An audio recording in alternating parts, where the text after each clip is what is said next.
It's the delightful Angela Scanlon on Innuendo Bingo. It's time to witness the wetness. This is Innuendo Bingo.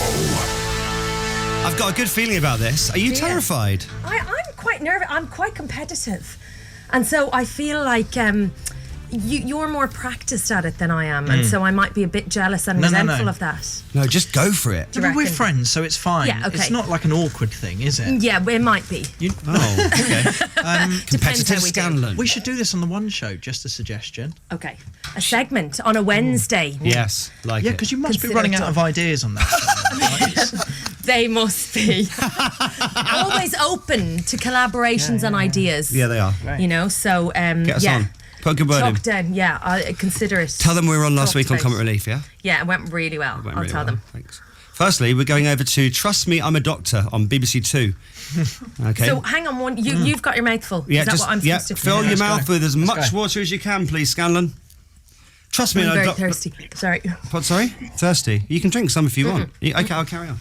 Trust me, I'm a doctor. We joined the programme after a researcher has locked a bunch of participants in a room for an experiment. But apparently the rules of what they're allowed to get up to in there are quite loose, as you're about to hear. But what about the fudge? Our participants had quite a lot of fudge. Yeah. I mean, Were they allowed just fudge. to kind of nosh away until they felt sick? Yes, Yeah. pretty much. I thought it was best to just go for it. And you did.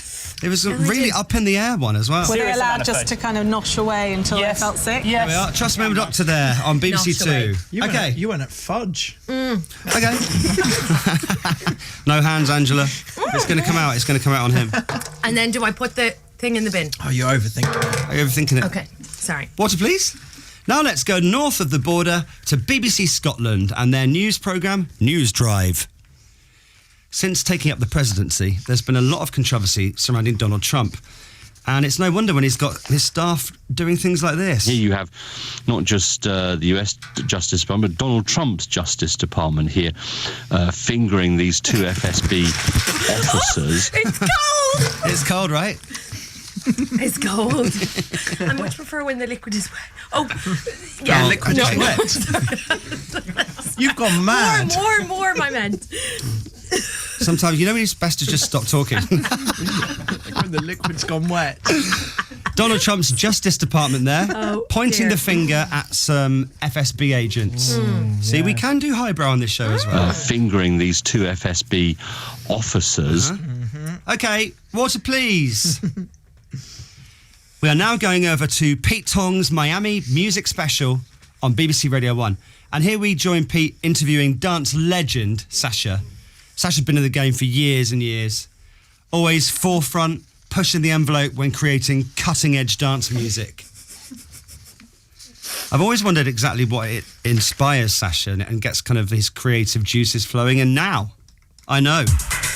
You're listening to the Miami Music Week Special 2017 with me, Pete Tong, for Radio 1. We're back down on the beach. I've found Sasha catching a few, end of the day rays. You've been locked in a dark room, you told me, for too long. Yeah, the last 10 days I've been in a dark room with a load of blokes fiddling with knobs.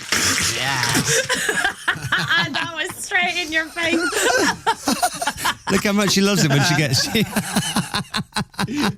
Also, I take it back. I prefer when it's cold because it means it's fresh. Otherwise, when it's warm, it's been, stagnant.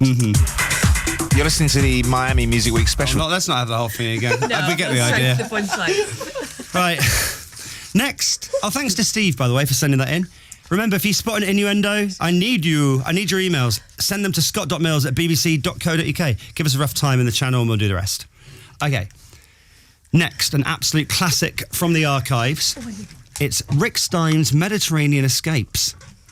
And guess who we've got here, Chris? It's the king of Mallorcan lardy cake. And with a name like this, I want to try it myself. It's called ensaimada, and no Mallorcan feast is complete without it.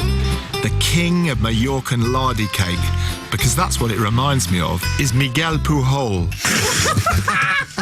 Is that real? Yes. Don't say it again, please. It's Spanish. Oh, Miguel those are delicious, Pujol. though. I did a travel What show is? before, an empanada. Empanada. It's like a kind of hybrid croissant. Paste. It's like a donut donut. / croissant. Lush. Tom Kerridge's favourite one as well. Is it? Miguel Pujol. Oh, really? Because that's what it reminds me of, is Miguel Pujol. He's the king of Mallorcan lardy cake. Is that right? What's Yeah. laddie cake? I don't know. Oh, You do travel as well, do you? She does it all. Yeah. listen. Is there Does anything it you all? won't do? Got to pay the bills. I mean, I said I would never do this. But hey. I love your sass. Okay, now we're going to the snooker on BBC Two. It's an absolute classic. Here's commentator and former snooker player Steve Davis. And Steve's attention seems to have wandered away from the table. It's a shot we're going to see an awful lot in the next 2 weeks. And you won't see a nicer split than that. You really are giving it back today. I like it. Because some people, when they're new, they don't. Steve Davis there off Wow. of snooker, of course. And you won't see a nicer split than that. It's in my eye. Sorry, that was a little vicious. I'll do a more waterfall kind of. Yeah, one up and next down time. sort of thing. Okay, here we go. If you've not heard it before on BBC Radio 4, there's a show called Front Row. And it's arts and culture. Not really my thing. Or at least I thought it wasn't.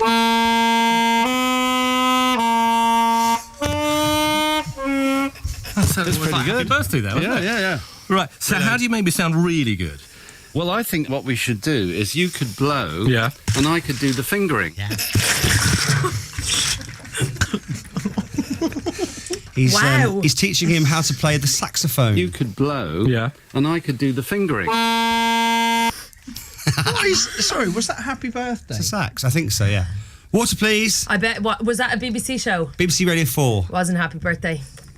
Cost a lot of wedge, that one. It does, actually. Yeah. I sang it to someone on Robot Wars. We had to cut it out. They were like, just say Happy Birthday. That's Don't mad. sing it. So if you sing it, who wrote someone that? gets Paul money. McCartney wrote it. That's not What, happy right. birthday to you, Paul McCartney? Apparently, that That's might be a a lie. lie. Greg James is looking at me No, like that is real. not true. Paul McCartney did not write happy I think birthday he to did. you. I mean, I think he Nonsense. might have. Who wrote Happy Birthday? Because Somebody it's did. been around forever, isn't it? No. It's pre-McCartney. 50s. It's off of dinosaurs. It's like medieval. Oh, is it? Okay, maybe it wasn't Paulie. No, you're thinking of... No. I'm talking... There's one that here going, happy birthday. No, that's Stevie the- Wonder. Oh, yeah. Yeah. No, I'm thinking happy Happy birthday. birthday. No, the traditional one was to written you. by, I don't know, some Not kind Paul of... McCartney. No, Really? it was like Please. Henry VIII or Yeah, it someone was like Henry that. VIII. Angela. But do you actually think they had a cotton... what's the name of the caterpillar thing? gone For mad. birthdays. Do they do birthdays back Colin, then? that's Yeah. a different story. That's got nothing to do with the song. No, I know, though. but do you think that the medieval people had a banquet for birthdays? I don't think they would have chalked down the date. I don't know why. Right, It just doesn't strike me as is there birthdays gin in being a there? big thing. Sorry. Does Greg know Okay. who wrote Happy Birthday? Greg James. I think he might do. Check He's that coming on in. the Tinternet. Oh no, he's Who coming was in. it, Greg? This is the maddest. This is the maddest Who wrote Happy Birthday? innuendo bingo I've ever heard. You know these things. No, it's a disputed copyright thing. Go so, on. but it's not Paul McCartney. Okay. So definitely don't commit to it being Paul McCartney. No, Okay. they are saying that it's two American sisters, Patty and Mildred Hill, in 1893, and Paul McCartney is old, but he wasn't around then.